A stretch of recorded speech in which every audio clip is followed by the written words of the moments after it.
నిన్న ఉగ్రవాదంపై పెద్దన్న Donald Trump రంకెలు వేశాడు. ఉగ్రవాదం ఎక్కడున్నా ప్రమాదమేనని నినదించాడు. పాకిస్తాన్ మద్దతు ఇస్తున్న ఉగ్రవాద సంస్థపై వేటు వేశాడు. లష్కర్ ఏ తోయిబా ముసుగు సంస్థ టీఆర్ఎఫ్ ను విదేశీ ఉగ్రవాద సంస్థగా ప్రకటించాడు. దీంతో భారత్ సంబరపడిపోయింది.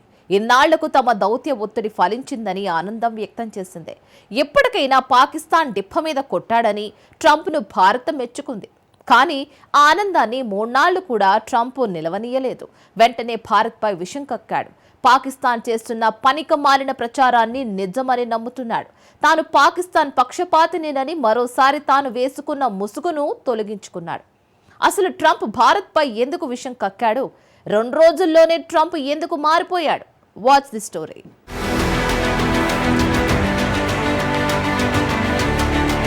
నిజంగా పాక్ ఉగ్రదేశమని ట్రంప్ గుర్తించాడా? పాక్ ప్రచారాన్ని ట్రంప్ నిజమనుకుంటున్నాడా? భారత్పై విషం చిమ్మడమే ట్రంప్ లక్ష్యమా? ఉగ్రవాదంపై యుద్ధక్షేత్రంలో భారత్ భారీ విజయమే సాధించింది. కానీ 2 రోజుల క్రితం ప్రపంచ అభిప్రాయం పోరాటంలోనూ విజయం సాధించింది. ఇండియా టార్గెట్ ఏమిటంటే ది రెసిస్టెన్స్ ఫోర్సే. దీన్నే షార్ట్లో టీఆర్ఎఫ్ అంటారు. ఇదే కాశ్మీర్లోని పహల్గామ్ ఉగ్రదాడికి బాధ్యత వహించింది. అయితే టీఆర్ఎఫ్ ను అమెరికాలో టెర్రరిస్టు సంస్థగా వాషింగ్టన్ ప్రకటించింది. నిజానికి ఇది ఇండియాకు అత్యంత కీలకమైన అంశం. ఎందుకంటే టీఆర్ఎఫ్ కు వ్యతిరేకంగా భారత్ ప్రచారం నిర్వహించింది. చివరికి ఈ ప్రచారం ఫలించింది. అయితే అమెరికా నిర్ణయంతో టీఆర్ఎఫ్ బలహీనపడుతుందా? భారత్ ఉగ్రవాద వ్యతిరేక పోరాటానికి ట్రంప్ నిర్ణయంతో ఎలాంటి ప్రయోజనం చేకూరనుంది? నిజానికి టీఆర్ఎఫ్ ను విదేశీ ఉగ్రవాద సంస్థ ఎఫ్టీఓగా ప్రత్యేకంగా గుర్తించబడిన ప్రపంచ ఉగ్రవాద సంస్థ ఎస్డీజీటీగా అమెరికా విదేశాంగ శాఖ ప్రకటించింది. ట్రంప్ ప్రభుత్వ నిర్ణయాన్ని భారత్ స్వాగతించింది. ఉగ్రవాదాన్ని అడ్డుకోవడంలో అమెరికా భారత్ మధ్య లోతైన సహకారాన్ని ప్రతిబింబించేలా ట్రంప్ నిర్ణయం తీసుకున్నారని కొనియాడింది. ఇది అత్యంత కీలకమైన అంశంగా ఢిల్లీ పేర్కొంది. టీఆర్ఎఫ్ పై నిషేధం విధించడంలో అమెరికా విదేశాంగ మంత్రి మార్కో రూబియో చేసిన కృషిని భారత్ ప్రశంసించింది. ఇప్పుడు టీఆర్ఎఫ్ పై అమెరికా నిషేధం విధించడంతో ఎలాంటి ప్రభావం ఉంటుంది?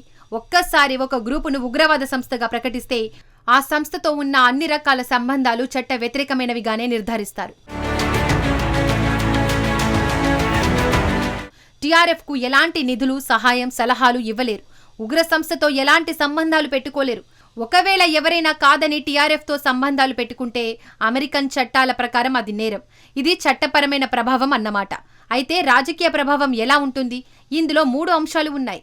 మొదటిది, ఇండియా ఇన్నాళ్లు వాదించిందే నిజమని ప్రపంచానికి తెలుస్తోంది. పహల్గామ్ ఉగ్రదాడికి తామే బాధ్యులమని మొదట్లోనే టీఆర్ఎఫ్ ప్రకటించింది. కానీ ఆ తర్వాత తమకు సంబంధం లేదని తెలిపింది. పాకిస్తాన్ సైతం ఇదే వాదన చెప్తోంది. పహల్గామ్ ఉగ్రదాడికి టీఆర్ఎఫ్ కు సంబంధం లేదంటోంది. ఆ దేశ ఉప ప్రధాని ఇషాక్ దార్ అయితే ఆధారాలు చూపమని డిమాండ్ చేస్తున్నాడు. ఐక్యరాజ్య సమితిలోనూ పాకిస్తాన్ ఇదే వాదనలు వినిపించింది. టీఆర్ఎఫ్ పేరు లేకుండా చేసింది. కానీ అమెరికా ఈ వాదనలను నమ్మలేదు. అమెరికా స్టేట్ డిపార్ట్మెంట్ తన ప్రకటనలో టీఆర్ఎఫ్ అనేది లష్కర్ ఏ తోయిబా ముసుగు సంస్థగా అభివర్ణించింది. 26 మందిని హతమార్చిన ఉగ్ర దాడిని తామే చేశామని టీఆర్ఎఫ్ ప్రకటించిన విషయాన్ని ఎత్తి చూపింది. 2008లో లష్కర్ ఏ తోయిబా చేపట్టిన ముంబై ఉగ్రదాడుల తర్వాత పహల్గామ్ ఉగ్రదాడే దారుణ మారణ హోమంగా అమెరికా తెలిపింది. కానీ టీఆర్ఎఫ్ ఉగ్రవాదులను పాకిస్తాన్ స్వతంత్ర సమర యోధులుగా పేర్కొంది.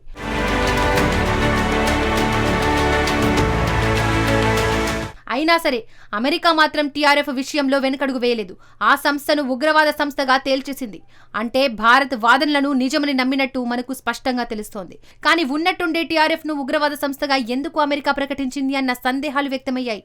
ఎందుకంటే టీఆర్ఎఫ్ ను నడిపిస్తున్నదే పాకిస్తాన్ ఆర్మీ చీఫ్ ఆసిమ్ మునీర్. అతడిదే స్వయంగా డొనాల్డ్ ట్రంప్ వైట్ హౌస్ ను పిలిచి రహస్య విందును ఏర్పాటు చేశాడు. ఉగ్రవాద మిలిటరీ చీఫ్ ను పట్టుకొని గొప్ప వ్యక్తిగా ట్రంప్ ప్రశంసలు కురిపించాడు. పైగా ఉగ్రవాదంపై పాకిస్తాన్ అద్భుతంగా పోరాడుతుందని అమెరికన్ జనరళ్లు కితాబు ఇస్తున్నారు. తమకు అత్యుత్తమ భాగస్వామిగా పాకిస్తాన్ పొగిడేస్తున్నారు. అలాంటిది టీఆర్ఎఫ్ ను ఉగ్ర సంస్థగా ట్రంప్ ఎందుకు ప్రకటించాడంటే ఎవరికీ తెలియదు. భారత్ మాత్రం తమ వాదనలను ట్రంప్ నిజమని నమ్మినట్టు భావిస్తోంది. కానీ పాకిస్తాన్ వాదనలనే ట్రంప్ నిజమని నమ్ముతున్నాడు. ఉగ్రవాదుల దాడులతో తామే అతలాకుతలమవుతున్నామని పాకిస్తాన్ మొసలి కన్నీరు కారుస్తోంది. ఉగ్రవాదంపై తాము నిరంతరం పోరాటం సాగిస్తున్నామని ఇస్లామాబాద్ వాదిస్తోంది. పైగా ఉగ్రవాదులపై పోరాటానికి యుద్ధ విమానాలను అందించిన ఘన చరిత్ర అమెరికాకు ఉంది. ఉగ్రవాదులపై పోరాటానికి మాత్రమే వాటిని వాడాలని షరతు విధించినా వాటిని భారత్పై దాడులకు పాకిస్తాన్ ఉపయోగిస్తోంది.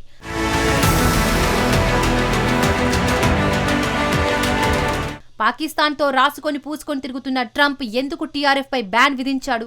ట్రంప్ తీసుకునే నిర్ణయాలు ఎలా ఉంటాయో ఊహించడం ఎవరికీ సాధ్యం కాదు. ఈ రోజు ఇది కరెక్ట్ అంటే దాన్ని నేను అలా అనలేదని మరుసటి రోజు ఇదే ట్రంప్ వాదిస్తాడు. నిన్నటి వరకు టీఆర్ఎఫ్ ను బ్యాన్ చేసినందుకు అమెరికాను మెచ్చుకుంది భారత్. కానీ అంతలోనే ట్రంప్ విషం కక్కాడు. భారత్ పాకిస్తాన్ మధ్య ఆపరేషన్ సింధూర్ సమయంలో తలెత్తిన ఘర్షణల్లో 5 యుద్ధ విమానాలు కూలిపోయాయంటూ ట్రంప్ చెప్పాడు. తాజాగా వైట్ హౌస్ లో రిపబ్లికన్ సెనేటర్లకు ఇచ్చిన విందులో ట్రంప్ మాట్లాడాడు. భారత్ పాక్ ఉద్రిక్తతల్లో 5 విమానాలను గాల్లోనే కూల్చేశారని చెప్పారు.